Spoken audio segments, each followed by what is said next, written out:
Friends, কেমন আছো তোমরা সবাই? আশা করি সবাই ভালো আছো। আমিও খুব ভালো আছি। দেবপ্রিয়ার লাইফস্টাইলে তোমাদের সবাইকে অনেক অনেক স্বাগত আর নতুন একটা ভিডিওতে অনেক অনেক ওয়েলকাম।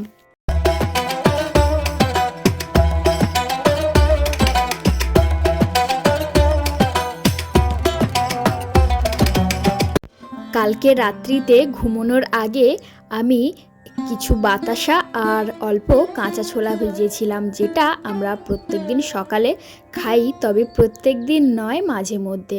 তো তাই সবাইকে দিয়ে আমিও অল্প কাঁচা ছোলার জল সঙ্গে বাতাসা একটু মিক্স করে খেয়ে নিলাম।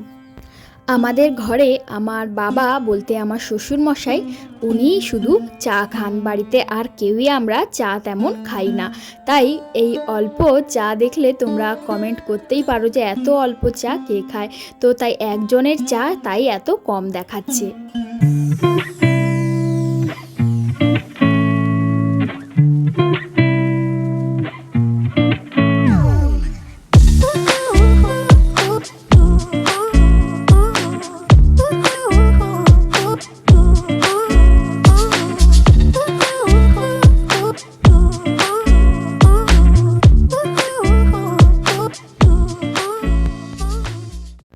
আমরা বাড়িতে চারজন, আমার শ্বশুর মশাই, শাশুড়ি মা, আমি আর আমার হাজব্যান্ড। আমরা বাড়িতে চারজনই থাকি।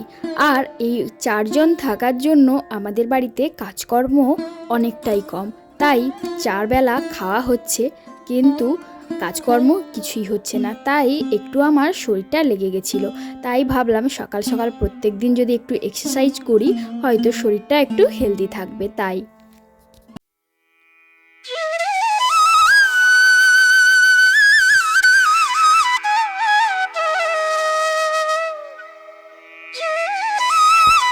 আজ বৃহস্পতিবার, আমি ভাবলাম বাড়িতে আজকে পুজো করি। প্রত্যেক বৃহস্পতিবার যে সেরকম নিয়ম মেনে আমাদের বাড়িতে পুজো হয় তা নয়, তবে যেই বৃহস্পতিবার আমার একটু মনে হয় যে আজকে একটু বাড়িতে পুজো করা উচিত, তখন আমি পুজো করি বাড়িতে।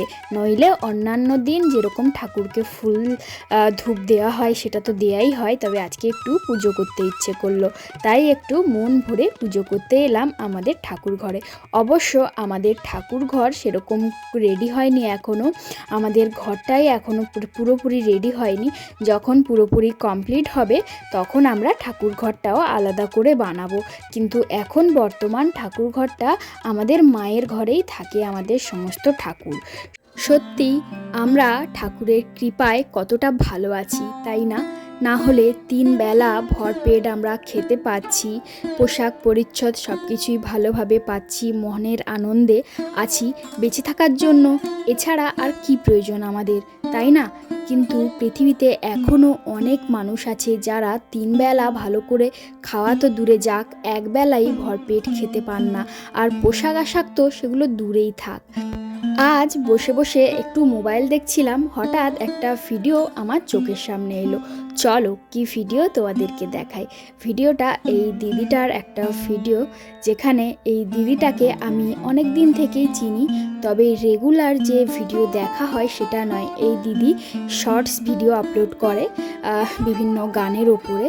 তো দেখতাম মাঝে মাঝে, আমি একে ইনস্টাগ্রামেও অনেকবার দেখেছি আর ইউটিউবেও অনেকবার দেখেছি, তবে সেরকমভাবে যে রেগুলার দেখা হয় সেরকম নয়। আজকে হঠাৎ দেখলাম দিদির ফার্স্ট পেমেন্ট, তো তাই মনেও একটু কৌতূহল হলো, যেহেতু আমিও একজন ইউটিউবে ভিডিও বানাই, তাই একটু কেউ যদি ইউটিউবে সাকসেস পায় তো আমার তার ভিডিও দেখতে একটু ভালো লাগে। তো হঠাৎ ভিডিওতে দেখি যে ফার্স্ট পেমেন্ট এসছে। তো সে বলছে যে আমি ফার্স্ট পেমেন্ট পেয়ে কী করি সেটা তোমাদের সঙ্গে শেয়ার করব। তাই আমি ভিডিওটা দেখতে থাকলাম।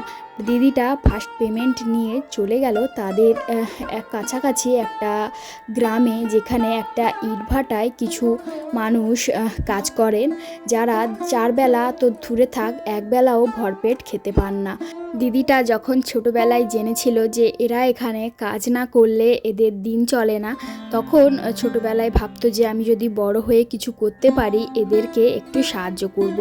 তাই এদের ঘর বাসস্থানগুলো দেখো একবার কতটা খারাপ পরিস্থিতিতে এরা থাকে, মানে কাজ না করলে এদের দিন একদমই চলে না বলতে পারো। তাই দিদিটা এদেরকে সাহায্য করার জন্য নিজের ফার্স্ট পেমেন্ট, আর যেহেতু দিদিটার ফার্স্ট পেমেন্ট মানে বুঝতেই পারছো কতটা সামান্য পেমেন্ট আসে প্রথমে, তো সেই পেমেন্টটা নিয়ে চলে এসেছিলো এদের কাছে এদেরকে একটু সাহায্য করবে বলে। তো কি সাহায্য করবে সেগুলো ধীরে ধীরে তোমরা দেখতে পাবে। সত্যি আমরা অনেক ইউটিউবারের ভিডিও দেখি যারা ফার্স্ট পেমেন্ট পেয়ে অনেকে মানে বিভিন্নভাবে টাকাগুলো ওড়ায়, বিভিন্ন বাজেভাবে খরচা করে, আবার অনেকের টাকা সংসারেও লেগে যায়। কিন্তু এই দিদিটা যে তার প্রথম পেমেন্ট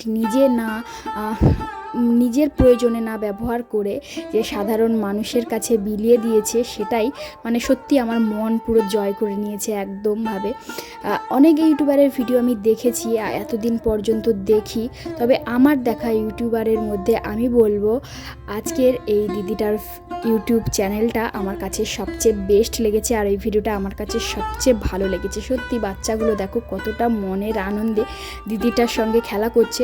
অবশ্য এই ভিডিওটা পারলে তোমাদেরকে পুরো ভিডিওটা দেখানোর চেষ্টা করলে হতো, কিন্তু আমি তো একটা ছোট ইউটিউবার, তোমরা তো বুঝতেই পারছো, কারণ কারোর ভিডিও কোনো দিন আমার চ্যানেলে দেওয়া উচিত নয়, তাই ফটোগুলো কেটে কেটে তোমাদের সঙ্গে একটু শেয়ার করলাম।